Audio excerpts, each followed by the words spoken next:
এই যে সৌদি হাঁটতেছি হাঁটতেছি হাঁটতেছি, গাড়ির অভাব নাই, এর অভাব নাই, কিন্তু আমাকে কাম নাই।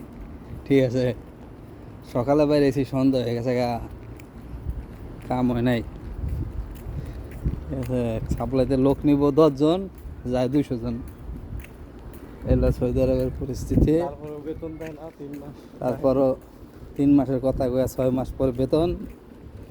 যারা 1 বছরের বিশাল আহে, এক স্যালারি পাইতে পাইতে আবার নতুন ভিসা লাগানোর টাইম হয়ে যায়। আয়া প্রথম 3 মাস রুমে বসে থাকবো আকামার লেগা, আকামা পাইব, পরে এসে আবারও 3 মাস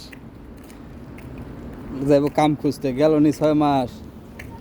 এবার এক জায়গায় কামে ঢুকবো 3 মাসের কথা কয়া, 3 মাস পর বেতন দিব, গেল নি 9 মাস। 3 মাসের কথা কয়া বেতন দেয় 6 মাস পর, গেল গানি 1 বছর। 1 বছর পর এক স্যালারি পাই বলো 3000 রিয়াল বা 4000 রিয়াল, আকামা বানাতে লাগবে 7000 রিয়াল। আবার বাংলাদেশেতে জাগা জমিন স্বর্ণ গয়না বেচা আবার আনবো 2 লাখ, আকামা বানাইব। এমনি করতে করতে 2-3 বছর শেষ। সৌদি হাবিবি।